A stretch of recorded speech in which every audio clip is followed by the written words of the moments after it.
So, we are kicking off the Group B of the main division in the Hungarian Pro Series, Season 4. And it's gonna be a PvZ, starting at the top left side. We are looking at the main nexus of Team GDA's Guillemot. And in the bottom right, we are looking at none other than Ancient Regime's Freeman's main hatchery. As our red Zerg observing is going to be Gamerhouse. So thank you so much to Gamerhouse for observing. It's always a pleasure to have somebody to actually, you know, make it easier for me. I just have to like lay back, drink some coffee, and just talk about StarCraft, which I absolutely love. So if anybody is interested, I'm pretty sure there is. I don't want to say there's a price, but who knows? Maybe we can negotiate something. You give like half an organ or something, and the Platinum Heroes will lease the Observer Caster duo, or Observer or just Caster. You know, I'll do it for free because my stock is like quite low. But Gamerhouse is a really good observer. So once again, shout out to him. I was supposed to see 4K people on his StarCraft stream this morning. Oh, surprise! Sorry, surprised to see 4K people. Well, yeah, but it's not in the morning, right? For those people, most likely, because it's probably like, if you're talking about Take TV, then yeah. Okay, so Stargate is going to be the opener from our Protoss player, quite standard. Nothing too fancy now. We could see Oracle, we could see Void Ray. Not as common, but we can also see Phoenixes. Then it could turn into a double Stargate Phoenix opener, but I would not actually say that that is going to be the case. Now the first adept is going to be a tad bit late. These lings are going to move in and just scout everything that needs to be scouted. Sorry, the second adept actually. Oh, that's actually surprising. So, ooh, he's even going to lose a probe. That is quite unfortunate here for Guillemot. And here's the Oracle coming up. Now, what we need to know about these players is Guillemot is a solid Protoss. Has a bit of a cheesy aspect of him as well. Like he likes to do some unorthodox stuff. As far as I remember, at least I hope I'm not like remembering someone else. That could also be the case. But Freeman is mostly known for solid, like really solid macro game. And I'm really looking forward to, like, it's always a learning experience, by the way, whenever I watch Freeman's gameplay. I even learned 2-base Roach from him, like, you know, the 15-15 2-base Roach opener, which is always fun to actually do whenever I feel like it. It was 5 AM for me in my non-European country. The non-European, I wonder which one it is. Man, I can appreciate people waking up that early for something they love. Alright, so fast +1 is going to be the tech path for Freeman, which is quite common, I would say. Or was common at some point. I know there was, oh, second Evo. Okay, that's interesting. I know it kind of fell out of touch, I believe, once the Bailing nerf came through. Okay, will the Oracles? Okay, Oracles activated Pulsar Beam. So yeah, the Bailing nerfs actually kind of hurt the whole purpose of that, because, you know, you rush fast +1 and you go into lair and you get fast +2 and you just detonate Bailings into the probe line, and you need like only a couple Bailings because they used to one-shot. It. I'm going to say former British colony, but they never really settled the west coast of the United States. Yeah. Ooh, okay, so pretty standard follow-up. And there's the blink as well. Do we have a third Oracle? Yes, we do. So we have a third Oracle that's going to be probably the most standard style that we see nowadays, except that these Oracles probably, do they have any kills? Oh, one of them has 7 kills, but it's mostly Zerglings. 2 drones have fallen so far, so it's not the end of the world. I think both drones have fallen to that depth earlier on in the early game. And we're gonna have plus on Carapace as well. So we're going to go into Linkbane Ravager, if I'm not mistaken. As we see that Roach Warren, we already have the Lair. And how many queens? There's 6 queens, so 2 more on the way.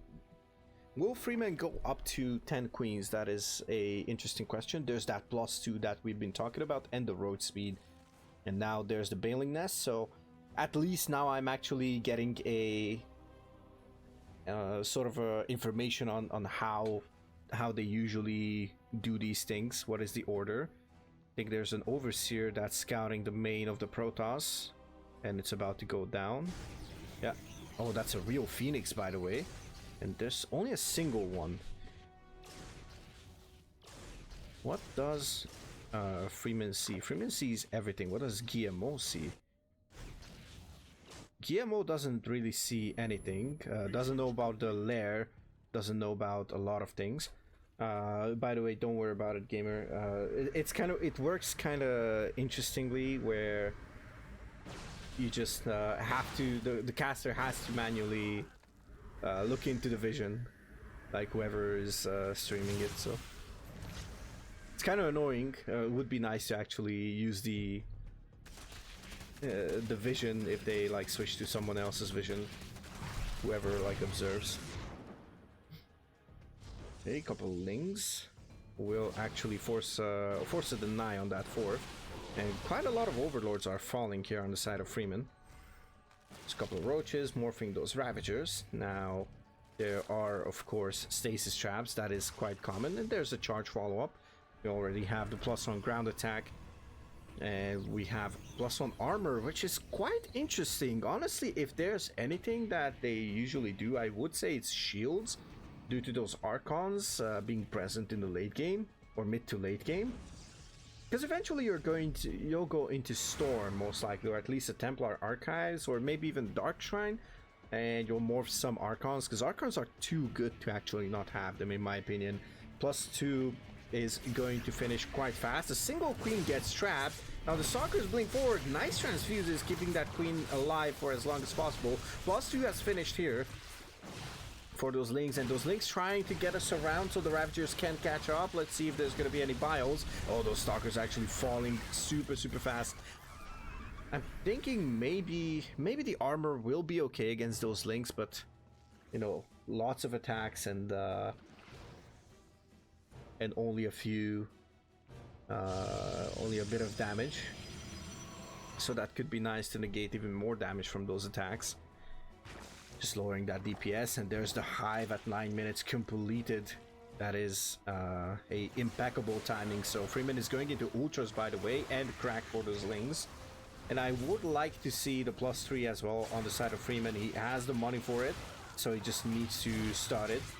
He's a bit caught up with this Adept run by. Do we have a Glaze for these? Nope. That is not the case, and now the Stalkers are actually sniping these queens. Beautiful catch here on the side of Guillemot. Let's see, we have 3 queens left, so those injects are not going to be great. How much larva do we have? How many? Oh, even bios down his own Lings, and Guillemot is actually doing a decent job here, going to deny that hatchery. Freeman was stubborn and not actually capturing, not actually canceling that. Now we have a Zealot run by into the main. This is beautiful. And we also have the incoming Stalker attack on at that 4th base, coming into the natural, between the 3rd and the natural. Let's see, Oracles are also joining in on the fun. And there's no anti-air, so these Ravagers could go down. That would be actually big, and Guillemot is actually looking to just punish Freeman, but Freeman has chitinous and +3 melee attack on the way. 6 Ultras going to hit the dance floor in just a couple of minutes. Well, not minutes, actually seconds, but there could be more in a couple of minutes, of course. as Freeman has plenty of supply here. Let's see how many ultras is he going to decide on. I guess not that many. 3 of them have popped already, and those oracles should not actually have any chance of like DPSing those. The stalkers should also not get that many. +3 carapace is also on the way, and Freeman has depleted his somewhat large-ish bank a couple of minutes ago. That was like close to a 2.5k bank. Oh, and sees the Colossus. That is big, honestly, and these cracklings are going to be really fast at dealing with the probes, forcing a bit of mining time loss. It's not the end of the world, and there's a lot of links actually patrolling there to deny the Prismorphin, which is actually great. Maybe it's a bit too many even for my taste, but of course I'm not the grandmaster here, so and I'm pretty sure Freeman is taking this match seriously. Although, as far as I know, it might have a bit of, like, you know, travel lag, if we can call it that. Don't want to say jet lag because it probably did not fly. Oh, it's gonna lose a couple of queens, and he's bleeding out queens left, right, and center. We're going to have the Spire, and I suppose we're gonna go into Broodlord Ultra, maybe.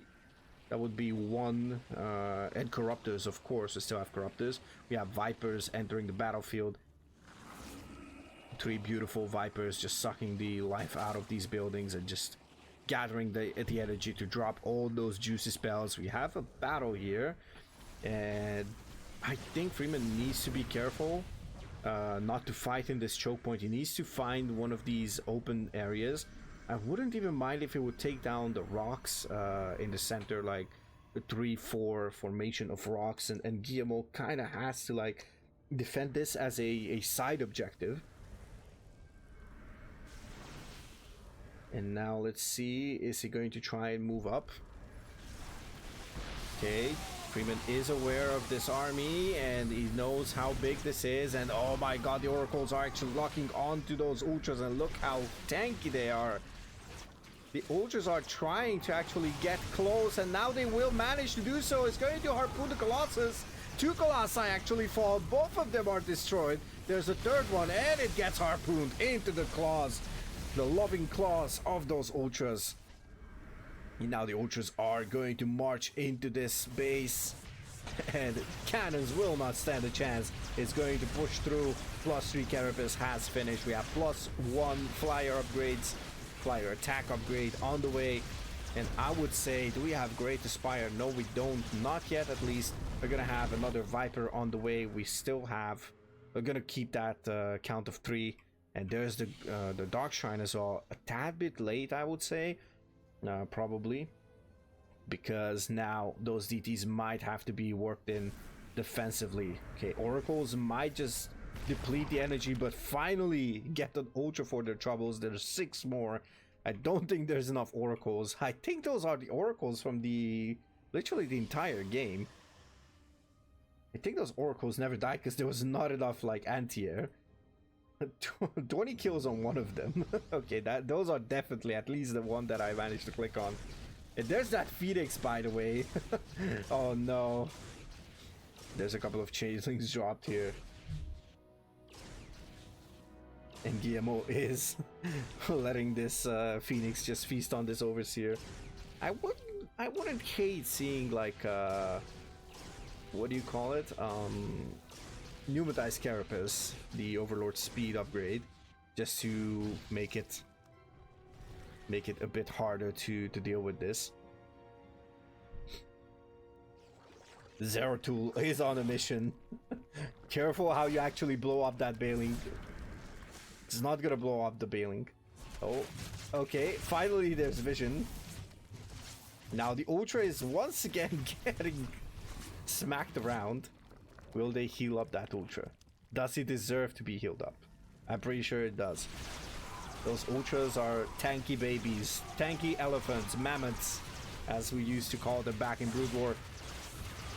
And now Freeman is going to push in. It's going to take down these cannons and now the pylons. But the army is coming in. There's a couple of Immortals here, a couple of Archons. Those are juicy. And they are beefy as well. So let's see if we can actually do something. Oh my god, the Ultra cannot get through! But the Bailings are going to clean up. 46, 50, close to 60 workers fall in. Let's see, magical 60 actually just gets in there. Oh my god, those Immortals are also suffering a lot. Even a random Mutalisk. Jimmy the random Mutalisk, you know, Ricky the Swarm Host, Jimmy the Mutalisk. They enter the battlefield, and although Guillemot is trying to push in, I think the supply doesn't lie, as they say. There's no bank for Guillemot. There is a bank coming up and just growing and growing and growing for Freeman. He's gonna morph a couple of Bailings, Morlings on the way, Great Aspire on the way, 3 more Ultralisks on the way. And this is looking mighty tough for Mr. Guillemot in game number 1 here on Oceanborn, as Freeman is just required to defend this one attack. This is pretty much all in. There is, although, 8 Immortals, and there's a Blinding Cloud, beautiful Blinding Cloud. There are a couple of Storms here. Those are going to clean up the Bailings, but is this going to be enough? Oh, Freeman is going to clean up the Templar. Oh no, there's no more Storms. There's barely any Templars. He's going to clean this up, but does he have enough? 68 supply remaining for the Protoss. 38 workers versus 76. Literally double the worker count on the side of the Zerg. It's going to drop 2 more gases. Freeman is looking to go up to the ultimate 10 gas army. He's going for those Broodlords. 3 units, ladies and gentlemen, about to consume the Protoss. Consume the whole map. Just push slowly but surely. Trap the Protoss into a corner. And my god, is it ever so beautiful to see such a masterclass in defending everything. Like, even though it wasn't perfect, Freeman never let up, never let the foot off the gas. He never shifted back into a lower gear. He just pushed forward and switched gears until he had no more gears, and then he just kept his foot on the gas, revved that engine, and now he is just basically winning the drag race towards the ultimate army. 172 supply versus 85, soon to be less than 80. Broodlords are moving in. Zealots trying to do something. 22 workers fall. Everything is falling apart for Guillemot. There's 70 extra workers for the Zerg. And there we go. Freeman takes game number 1 in this best of 3. And we are back onto Alcione, and we are looking at a extractor trick from the man from Ancient Regime, our red Zerg, Freeman. Spawning in the top right side and in the bottom left side. We're looking at the main nexus of our purple Protoss, trying to come back after a decent early to mid game, struggling in the late game, cannot keep up with the tempo, but let's see, give it up for Guillemot.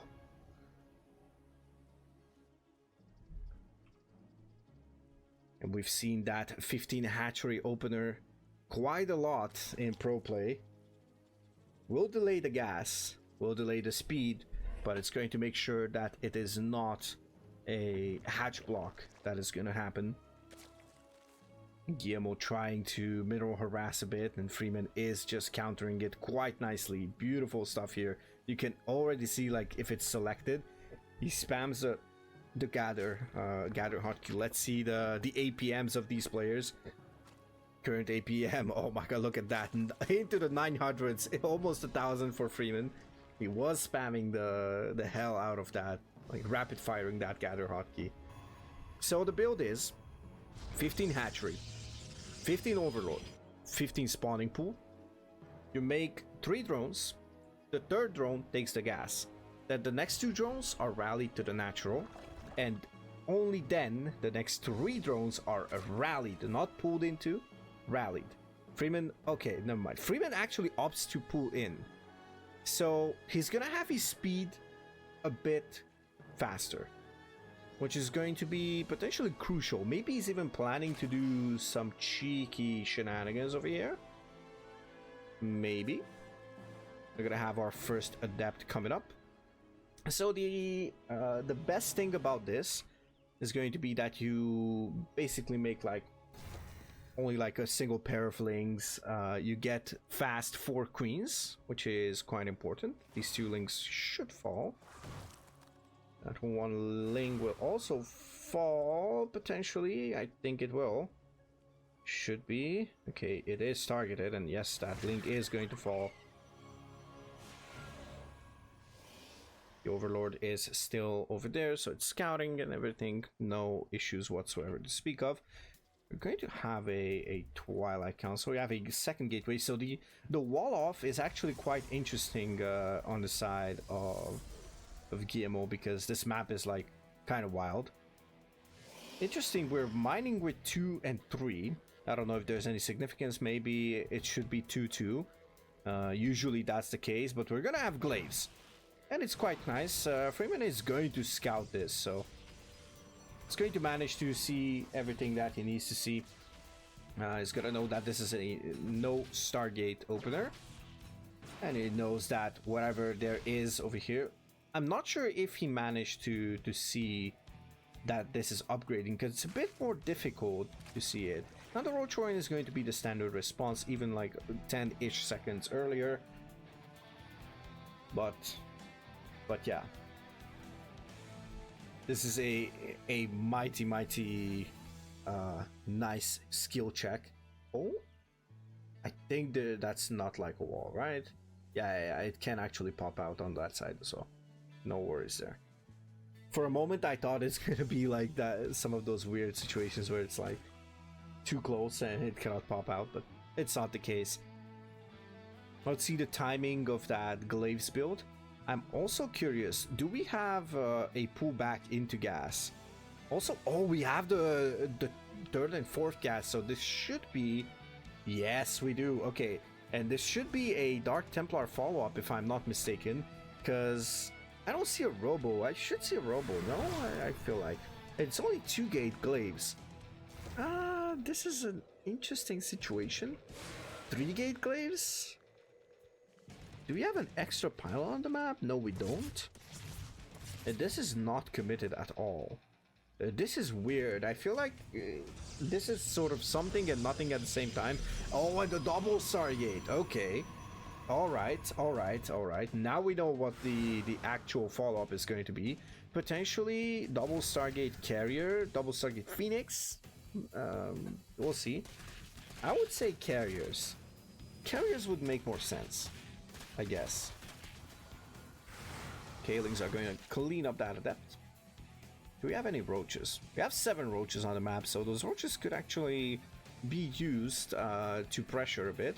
We're going to have +1 missile attack, and I would suspect that this is going to be something of a roach ravager, roach hydra, hydra lurker, something along these lines. We have the lair. Is there anything to scout for Freeman? No. The answer is a solid no. And now the adepts are pushing forward once again. Freeman sees this. It's gonna potentially move stuff over there. Oh, beautiful. Oh my god, this is beautiful. I love this move. Oh, this is so good. This is extremely good. He blocks this perfectly. I love when people do this. This is one of the ways that we see Raynor and the other high-level Zergs defend this. It is a certain way, right? So, yeah. Freeman's 4th base is just now going to start. Finally puts it down, and it's double Stargate Void Ray. So maybe we see 4 Void Rays and then we see carriers? Is there enough money here? No, that is a solid no. We're gonna have a forge as well, so potentially for static defense, aka cannons. Because if you play this type of like rush to late game army kind of shenanigans, then you might as well just, you know, cannon up and just try to turtle. And I even missed the spire. Okay, so this is quite interesting. We have a roach muta. I don't know who lost the plot. It's probably me, but I am not exactly familiar with this. Maybe it's maybe he knows about the Void Rays? I haven't actually seen that. And Mothership. Okay. Guillemot is actually going for the Protoss Mama ship. And here comes the Mutas. The Mutas are not armored, so they are not going to take extra damage. 2 Void Rays are going to fall. 3 almost. And that is nice on the side of Freeman. He's going to clean it up. He lost a Queen and 4 drones, but sniped 5 Adepts and 2 Void Rays from this last battle report. So that's going to be a solid almost 1.5k resources versus 350 minerals only. And we have Phoenixes as well. Okay, this is a really cool build. So he instantly goes into Phoenixes and even gets a range for those Phoenixes. So that's going to make it a bit more doable. But I'm not sure if you want to do that. Okay, Phoenix is getting sniped instantly. So 1 carrier, 1 Phoenix. I think at this point is... if this was like earlier, it would have been nice. Let's see. Oh, this is going to be quite painful. It's gonna see the carrier producing, and I honestly I would love to like see just carriers producing. It's gonna activate shield battery overcharge. It's gonna warp in a couple of stalkers as well. There's no blink on these bad boys, so it's gonna be a bit more difficult. Let's see the Phoenix range. It's going to try and control this Phoenix. Oh, but he cannot actually target fire it. Oh, and Freeman might just actually catch up. He sees that there is Phoenix range.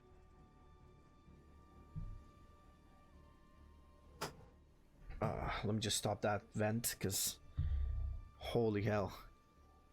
I finally cooled my feet off. Imagine I'm sitting in 28 degrees for the past couple of days. And I'm used to like 20 and a half. 21 maybe. Like from 20 to 21. That's my comfort. I'm dying right now. So I hope you guys appreciate that I'm actually sitting here and bringing you awesome StarCraft as per usual. At least I try to. That's my quote unquote specialty. Not 80, 28. 28. But that's like what? That's like 80, 86 Fahrenheit, so something along those lines. Okay. Oh, the mass muta is actually crazy. 19 mutas, 10 corruptors. It's looking really solid. We have a couple of roaches pushing through. Oh, if this gets on power, that's going to be really painful. Battery overcharge gets activated. Oh, he's going to snipe the cyber core. That's big. Oh, he's going to deny air weapons level 1, as it says on the UI. Oh, it's 82. Okay. Honestly, at this point, it might as well just be 80 degrees Celsius, because I don't think it would change a damn thing. I'm still dying, like... Yeah, it's still uncomfortable, yeah. I'm like taking cold showers during the day and all that stuff, so... Let's see, corruptors are going to actually snipe this. Oh, let's see, there is the time warp. The Muta Corruptor is gonna be holding its edge against the Mothership army. But it's gonna be quite difficult, I believe. And now Freeman sees that there is no fort base on the side of Guillemot, and Guillemot has 70 workers, but not enough space to actually make them mine all at once. Oh, this is gonna be a snipe, and that's a kill, not a cancel. Uh-oh. Guillemot is in a bit of trouble. 120 supply, banking a bit here. 71 workers. He's not that far behind economically. If he could get that fourth base. Now the roaches are getting sacked, and he's actually trying to do something here. Gets a cancel. And gonna lose a couple of these pylons as well, making use of those corruptor caustic sprays. I think it's called caustic spray. Now the roaches are getting cleaned up, but that will actually give more supply to get some more mutas. Oh, never mind. It's not gonna be mutas, ladies and gentlemen. We have 1-1 Carapace and melee. We have Crack on the way, aka Adrenal Glands for the links, and we have an Ultraless Cavern. So Freeman is gonna go back to Old Faithful. He's going to say, you know what, it worked last game, might as well work now. I think Hapsaya said that it was like really hot and like humid. Yeah, it's the same here. Like today when it started, like you know, I heard the sound of thunders. I was like, please give me rain. Please, for the love of God, just give me a bit of rain. Nope, it's already sunshine out there. Now, like, keep my window open, you know. In the morning, I do like a lot of like I air out the whole apartment in the morning, like early in the morning, and I close the windows for the rest of the day because it's impossible to do it otherwise. See, this is such a cool stream, by the way. Like, I love to do these live because I can actually, you know, on these bits and pieces can be actually discussed during moments when it's like, you know, some downtime or something like that. Run by Zealots are gonna be cleaned up. And it's funny that we don't have more than +1 flyer attack. Do we have a Greater Spire? We have double Spire, by the way. So I guess one of them is gonna turn into a Greater Spire. Okay, we have the 2 spires. My OCD would not actually love it if I would have it in different places. I'm like, nowadays I'm like seeing 3 forges in 3 different bases. I'm like screaming from the top of my head, like, why would you do this? Just have them next to each other. Like, how are you going to chrono boost them, you monkey? And I'm like, oh yeah, I forgot it's an ape. So it's like when I check the replay, you know, and I see that the Protoss is like not chrono boosting more than 1 upgrade because it doesn't find the second and third forge, but I see the 3 upgrades upgrading. Speaking of upgrades, +3 missile is going to finish up. And what is that gonna be for, I wonder? Is that for shits and giggles? We have 7 roaches. Queens? Okay, finally the mothership is gonna get sniped. A lot of good storms, actually. Feedbacks on those Vipers. And the Archons are actually doing quite a lot of damage. The Ultra is going to be quite beefy and tanky, but gets the cleanup. For the first time, I think Guillemot manages to hold his ground. There's something in the natural. I think it's a link run by. Oh, never mind. It was something, but probably just lost a couple of stuff. Yeah, 10 probes went down.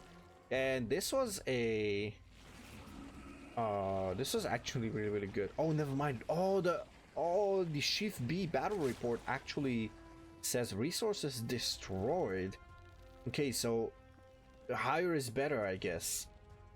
The player with higher is better, I believe. I don't know. What's your opinion on that, gamer? I'm not exactly sure how that works. But we can see the resources lost is a bit in favor of Guillemot, but that's kind of normal, assuming what Freeman was playing here. But now it should be actually really, really good. Of course, we have a 2k, well, close to 3k difference here. Actually, oh, it's actually in favor of Freeman. Oh, feedbacks onto those Vipers. Beautiful stuff here by Guillemot, but drops the Parasitic Bomb. Banelings are going to connect. Oh, my lord. And now they're going into the third. The third is still actually mining with a couple probes. Oh, it's gonna be painful. Okay, they're going into the natural, and now these Ultras are going to just mop the floor with the Protoss army. And there's the GG, well played. And Freeman will advance to the winners match, facing the winner of Panda, not Panda, sorry, Megabyte and Mosin.